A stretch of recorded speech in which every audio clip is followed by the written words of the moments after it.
Hey fellow anglers, so here's an update on this ti2 that I've been using past couple of days up here at Granby.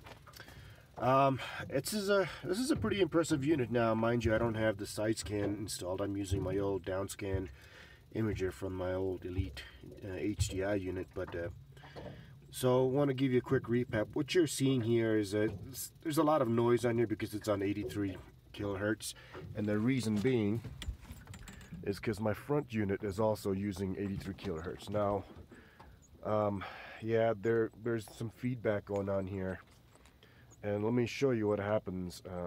Dang it. Let's go over a few things. So if you're using 83 in the front, 83 in the back, they'll be talking to each other, and you'll get some interference. So ideally, you'd want to run one at 200, one at 83. Give you another preview. You see the buoys, the hazard buoys over there. I'll give you a preview of what the HDI does as far as downscan. But right now, let's come back here and let's switch this back over to 200. And you'll see that the picture quality just clears right up. Now, you'll get the same results in medium chirp or high chirp. So if you're on the 200, you'll notice, the clarity. If you notice up here in the front, it cleared up the front unit by switching the rear to 200 now. Okay, didn't know that. Let's go see what this structure shows here. Oh, dang it, there's a couple of fish right at the surface. But that's not what I'm here for. Let's go to downscan. Now that's what fish reveal turned on. As you can see, there are two pretty good sized fish right at the surface that I just missed. But I'm doing the video. So if you bear with me, I am fishing in about 90 feet of water. I'm jigging for Lakers right now. It's 35 degrees. They're not really biting on my trolling spoons. And per the fishing report, they should be using tube with sucker, not enough sucker, so last day camping, I'll give it a go. But as we get closer to these hazard buoys, we come up to about 5 or 6 feet, I believe, cresting over whatever range is down here. And I'll show you what the preview looks like on a standard sonar versus what it looks like on a downscan. A lot of the videos I see on YouTube, they just give you one point of view. Wanted to share with you what it looks like here. So as you can see, we're coming up shallow. And see what the downscan looks like so far. So see the front zone, I didn't catch those two fish right there.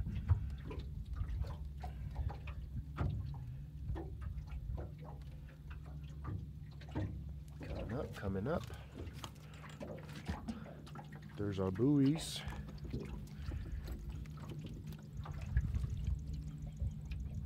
And I will slow down on top of the buoys, or I'll try to slow down so you can see more detail. There's 12 feet.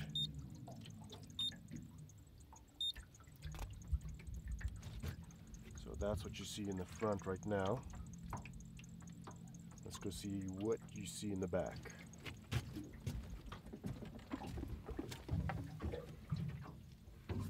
You can see there's a fish right there at 6 feet.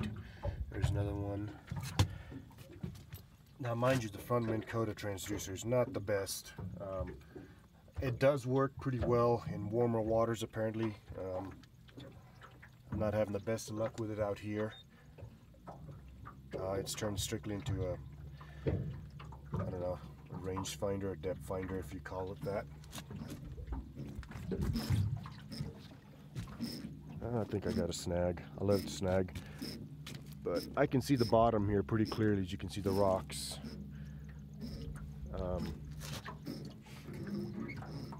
You can see the front's kind of crazy garbage.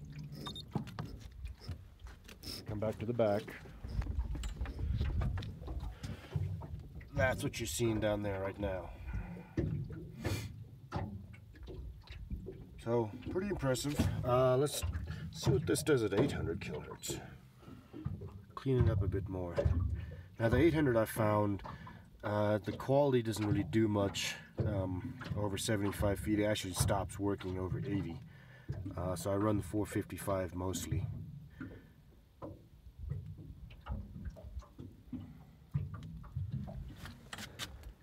So now I'm just sitting over here. Am I happy with it? Yeah, I'm actually pretty happy with it. I will be using my smartphone, and I'll be building a mount or something down there, and there's a cable that's coming out. Use my smartphone in the front to charge my tablet while I'm doing the mirror from the TI up to the front. 800 bucks retail. Like I said, if you go to Cabela's, they'll price match with lowrance. Hopefully anyone does, because lowrance is actually the cheapest direct from the manufacturer.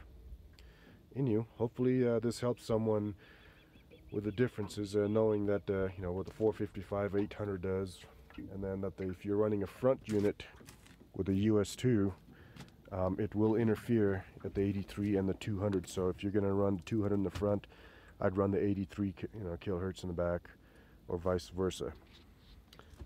Questions, comments? I'll try to respond best as I can.